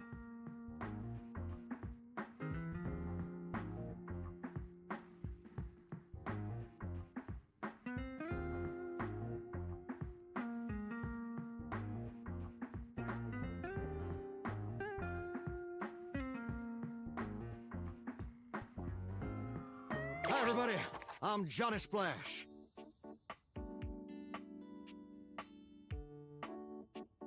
I got a song for you all tonight. One from the heart.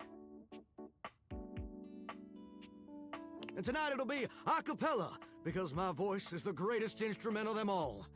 I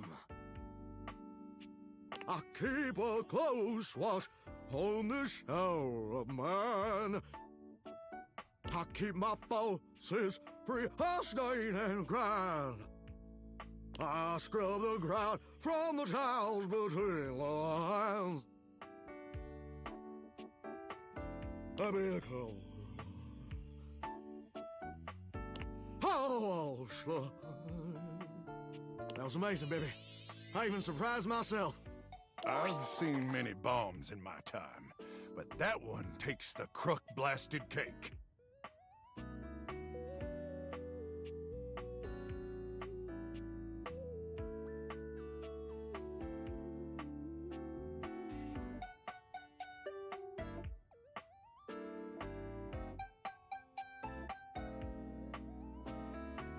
Oof. Even I couldn't clean up that mess. You didn't like it? I thought it was okay. I'll retool it and come back with something even better. Just you wait. With the club beginning to close down, it appears that the show is over. Patrons mill about, talking amongst themselves.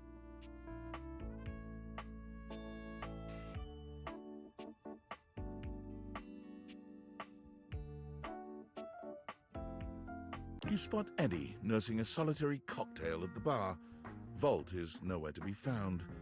Things feel colder and quieter without his presence.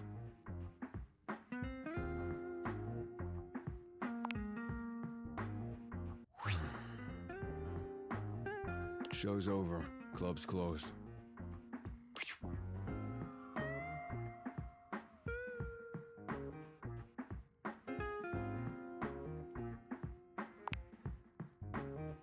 What? Why?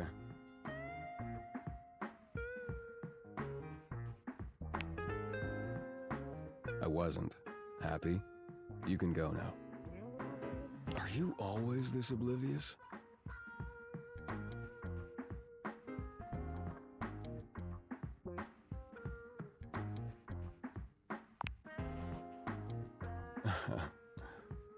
Cute. Now get out. I got work to do.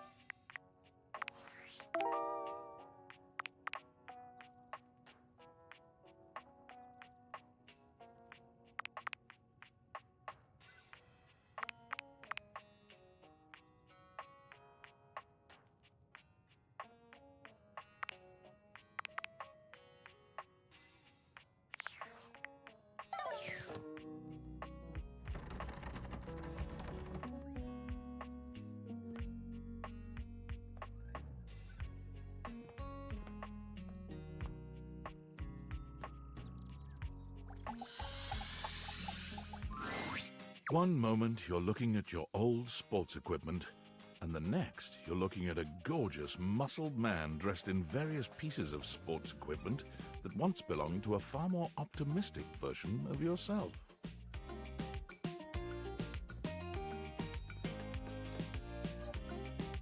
As you watch this guy go through an entire squat routine, it's more than clear that, unlike you, this guy has never struggled to maintain an athletic routine. Mid-squat, he stops suddenly, bending down to peer at you through his legs. A handsome, smiling face, boxed in by thighs so thick and developed, you're rendered speechless for a few minutes. Oh, hey! He sets his weights down, standing up and beaming at you like you've just told him he's won the lottery. It's about time you made your way over here. I was starting to think you forgot about me.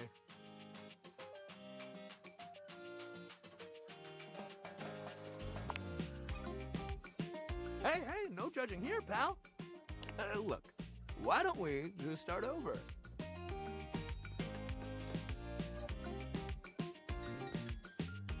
The lights dim, and a spotlight appears from... you're not quite sure where, really. Ladies and gentlemen, now entering the stadium, the King of the Ring, the Duke of Dun, the Jack of all trades, Master of Fun, Mr. Duncan Dunk Shuttlecock!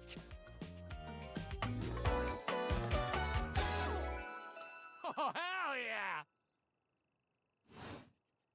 Hey, thank you. He goes through a few poses that really make his abundant muscles pop, looking at you with the grin of a confident athlete.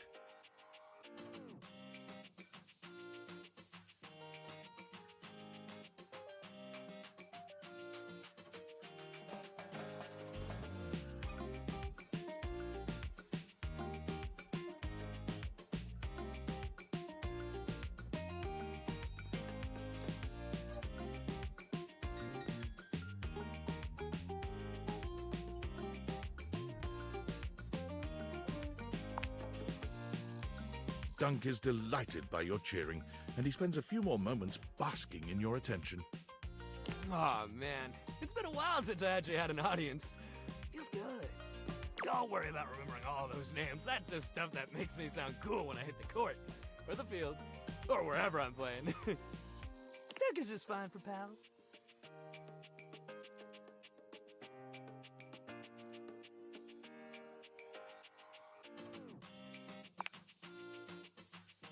Totally! We might have just met, but strangers are all just friends you haven't met yet. Anyway, it's great to see you here finally. He grows very serious, placing a strong but gentle hand on your shoulder. What happened, man? How come you stayed away so long? Did someone ruin the joy of sports for you?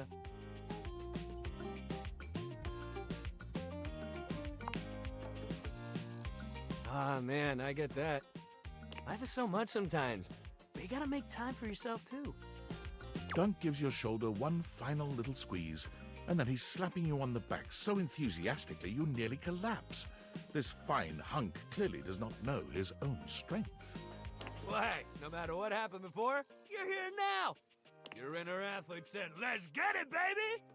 And who are we to say no to your inner athlete?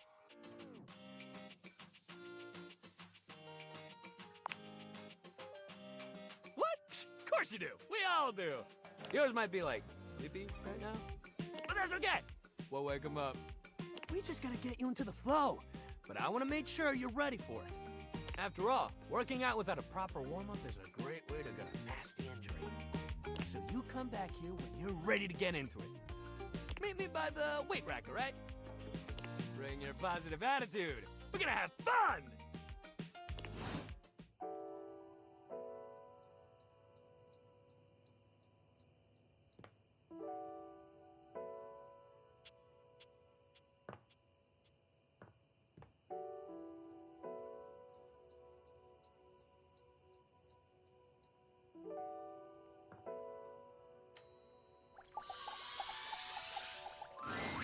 There's something so intensely familiar about the cuddly stranger standing in your closet.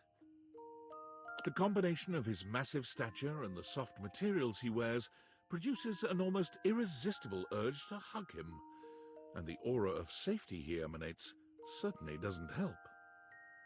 Well, well, well. Aren't you a sight for sore eyes?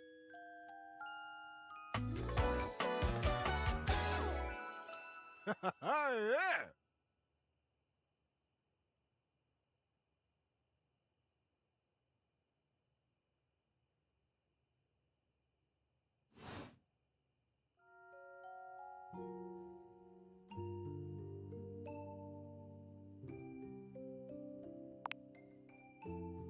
You are very welcome. You are so kind to express your gratitude like that. I feel like that's a bit of a lost art these days. To be honest, it's just so nice that you can really feel your gratitude. It feels good. It's one of my favorite things. Right behind fresh hot chocolate, warm in a mug in my hands. Oh, and munching on a big bowl of popcorn. Ooh, and going for a beautiful, long, slow meander out in the fresh air and taking deep breaths and listening to the trees. There's a lot to love around us, huh?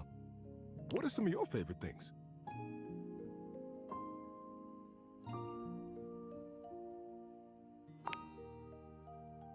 I find that thinking about the things I love makes my whole day that much better. I'll bet if you pondered it, you could come up with some real crackerjack stuff. Hey, I'll even help you. I've got a great big collection of stories and advice to help you out. That must be a reason you came to see me today. Tell me, what brought you around to see me?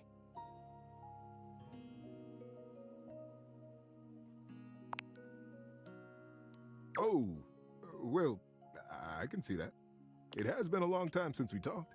It's easy for old things to get lost when new things keep crowding your world. And my goodness, how your world must have expanded since we were both young. I've grown up in this closet. You must have had so many adventures, so many stories. I've got an idea. How about you tell me a story of yours, and I'll tell you one of your old favorites. We can trade stories and get reacquainted. Probably have a heck of a lot of fun in the process, too. I might even have some new stories in here somewhere.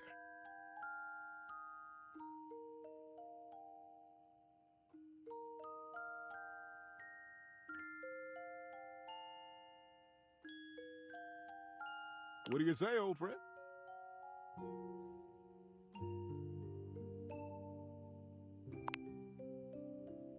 Before we start, I should ask, where would be the best location for us to cozy up together?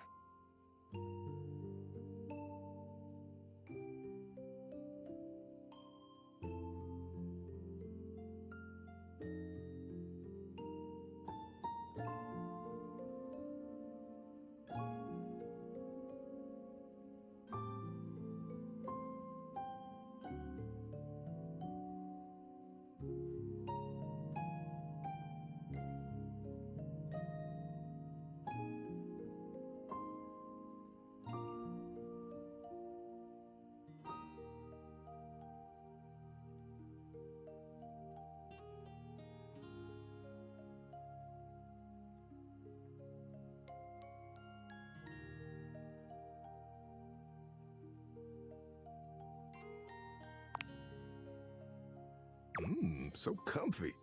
I've got a terrific story lined up for you tonight. Are you ready?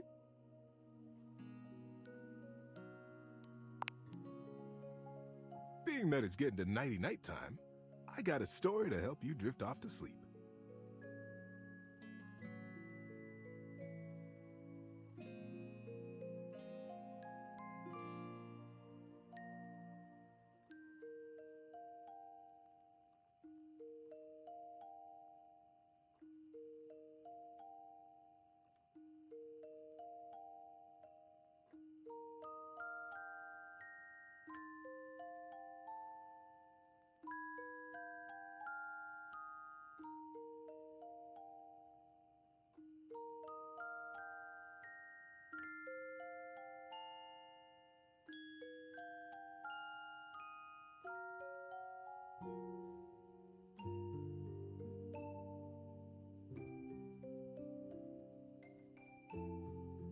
For me, whenever it's daytime, I'll give advice.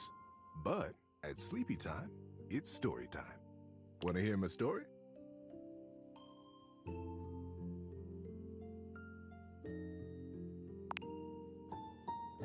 I hope you're ready. I have a great story for you tonight. This is the story of the Star Brothers. Eris and Leo were twin brothers born among the stars. Though born in the same split second, Eris always felt protective of his brother. Leo could be a bit of a hothead, and Eris was kept busy keeping him out of trouble. They were the most rare and beautiful thing, new lives in a race of immortal beings called the Celestials.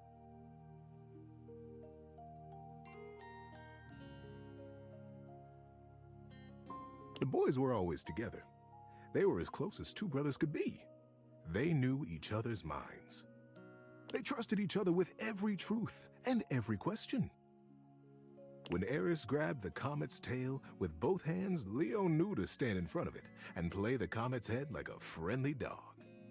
When the boys were old enough, they were brought before the Council of Elders. The time had come for them to receive the greatest gift of their lifetimes. You see, I know you look up at the stars. I know we all marvel at their beauty and their mystery. But the stars look down at us, too. They treasure us.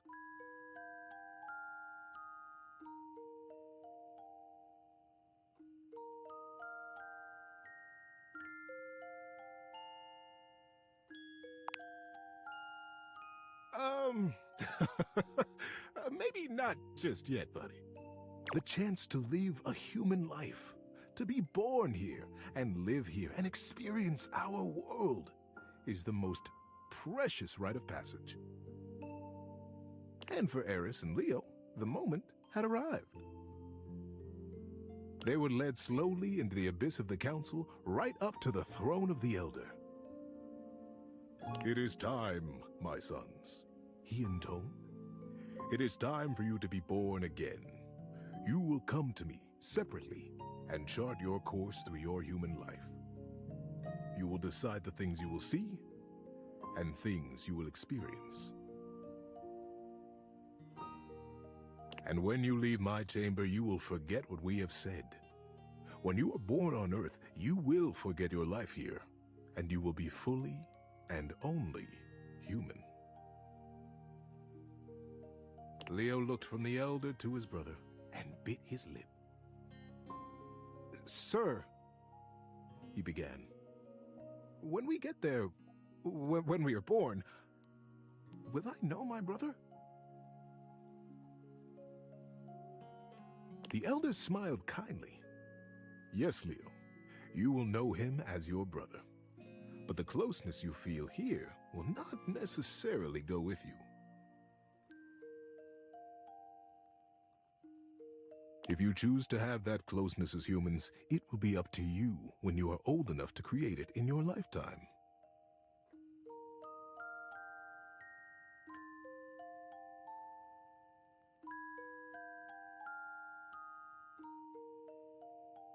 Eris smiled and slipped his hand into Leo's.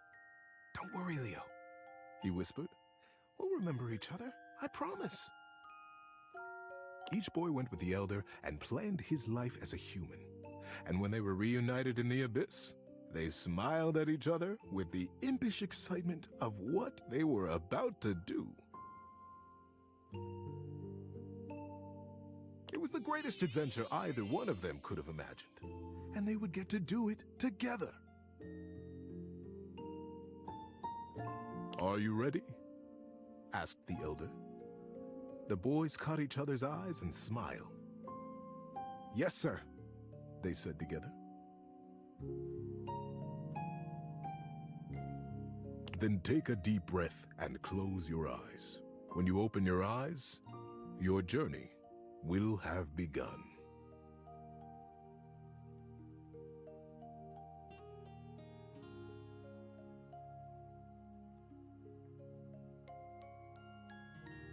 And so, Eris and Leo were born as brothers here among us.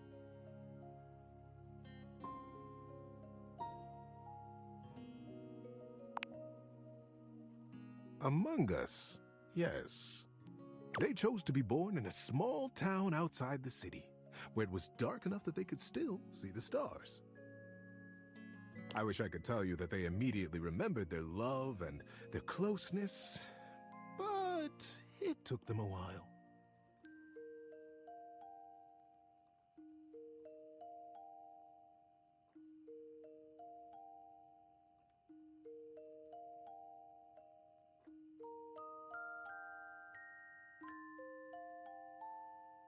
While they were always together, they fought constantly. They questioned why they had been born as brothers. They were so unfamiliar to each other. It felt like whatever one did perfectly irritated the other. The boys were 8 when they started racing each other through the woods. One day, as they were running, chasing each other and pushing each other to go faster and further, Leo realized that he had taken a wrong turn.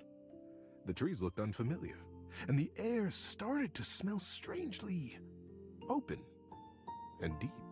But Eris was hot on his heels, and he couldn't stop. He couldn't be caught, pushing himself forward, blinded by the competition. He didn't notice when the dirt underfoot turned to rock, and when the rock began to thin into a great, high cliff.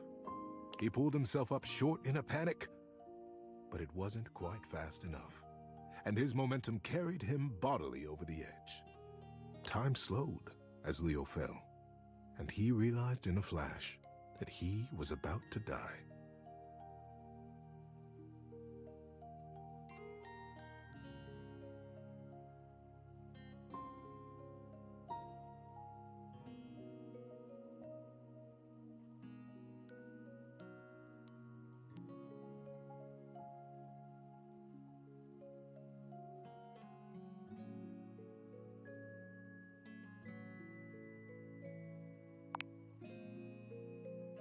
that's when he felt a small electric hand grip his wrist. Eris pulled them both out of the air, hurling his little body backwards and tumbling both of them onto the rocky path behind the sheer face. Leo felt a small rock slice into his hand, felt the blood pouring out over his arm and Eris. But he was alive. Gulping air, he turned to look back at his brother, and they caught each other's eye. For the first time in their young lives, there was a recognition. What it was, neither of them could have said, but they knew each other then. On the cliffside, sheen in sweat and blood, they became brothers. The years that followed saw them growing ever closer, taking each adventure in stride and together. They were 22 when they decided to learn how to fly. They went up together in small planes, learning to take off, to land, and then to do flips and loop-de-loops. They would laugh as their plane cavorted through the sky and smiled contentedly as the wheels touched back down to Earth. The day the plane went down was a flight like any other. Nothing had gone wrong. There was no great conflagration, but the plane began to fall from the sky. Leo couldn't get the engine to start again, and the landing gear wouldn't respond to Eris smashing the buttons. The plane crashed through trees and grass and came to rest on a green hillside under a cloudless sky. Leo freed himself and tumbled out onto the grass. He dragged his body up the side of the plane to find Eris, unconscious in another seat. Eris, wake up, get up. Eris, get out of the plane. Eris lay still. Eris! Leo breathed, his heart rate slowing. Eris, open your eyes. And still, Eris did not move. Time slowed again. The realization that Eris would not move came slowly. Like a great wave crashing over him, Leo felt the light go out of the sun. Leo brushed the scar on his palm left by the rock at the cliff face. Maybe Eris would feel the old wound and wake. Eris, don't leave me, brother. But Eris was already gone. How you doing, buddy? Need a break?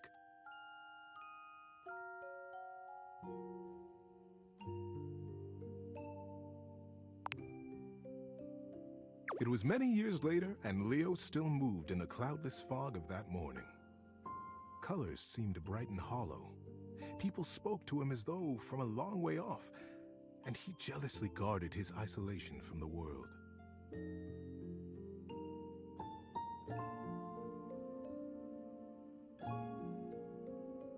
He still saw his brother everywhere. The way a certain branch swayed as though it had been brushed by a young hand. The way that girl smiled at him, the same mischievous glint in her eye that Eris used to have. It was that girl who began to bring him back to life. She had lost her dog in the park. Frantically, she ran back and forth calling him. Comet! Comet, come back!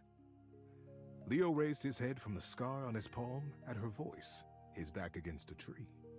And then there was Comet, streaking across the grass with his tongue lolling happily. He beelined for Leo's tree. Before he knew it, Leo was on his feet, jumping in front of Comet and playing his head with a laugh and a smile. The girl arrived breathless and grabbed Comet's tail with both hands. You silly goose! Where were you going? She laughed. Thank you. Oh, hi. Hi, Celine. Nice to meet you. I'm Leo. Celine smiled. Hi, Leo. And somewhere in his chest, Leo felt something warm break open. A tiny dam on a great river, and his blood began to move again. Celine and Leo were together from that day. Their love brought them a family, and then more family, and more adventures than they could have remembered. They grew old together. They grew wiser. They held each other when Comet died. They cried together when the fire took their house. They smiled when the sun built them a new one.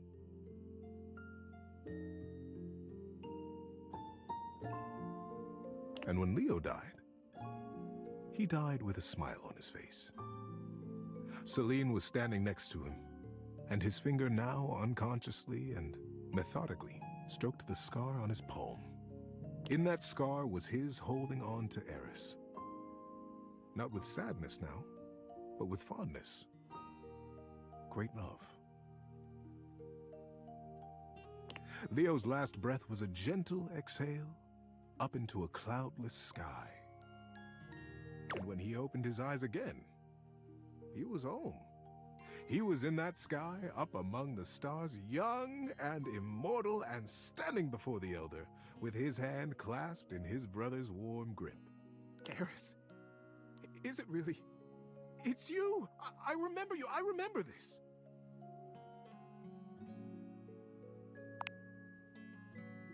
Eris laughed out loud and began to jump around excitedly. Oh, Leo! I've been waiting for you. I watched everything. I watched it all. What an adventure you have had! You were there? Leo asked, confused. But, no, I remember you weren't there. I know you weren't because I missed you.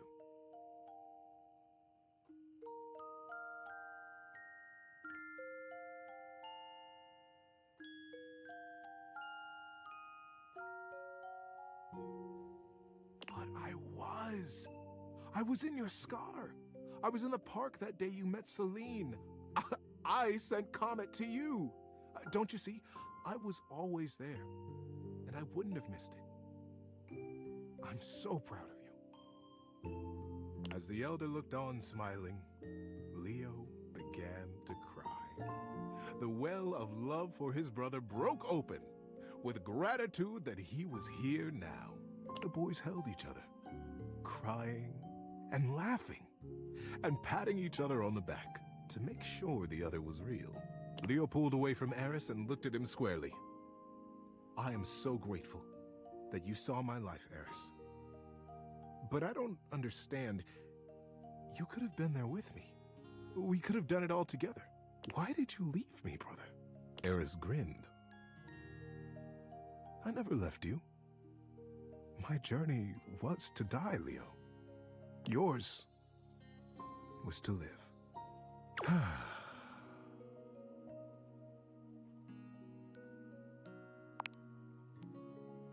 Yeah, that sticks with me, that one. Good night, buddy.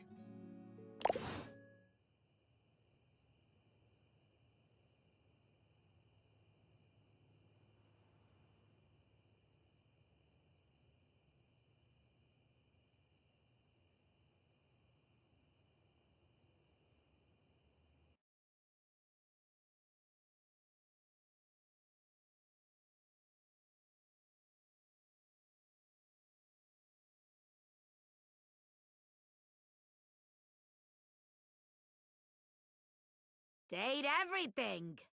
Date everything. Date everything. Date everything.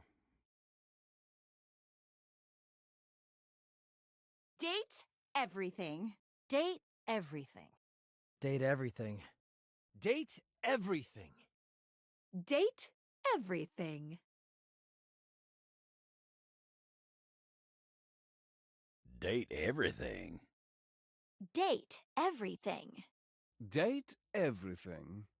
Date everything!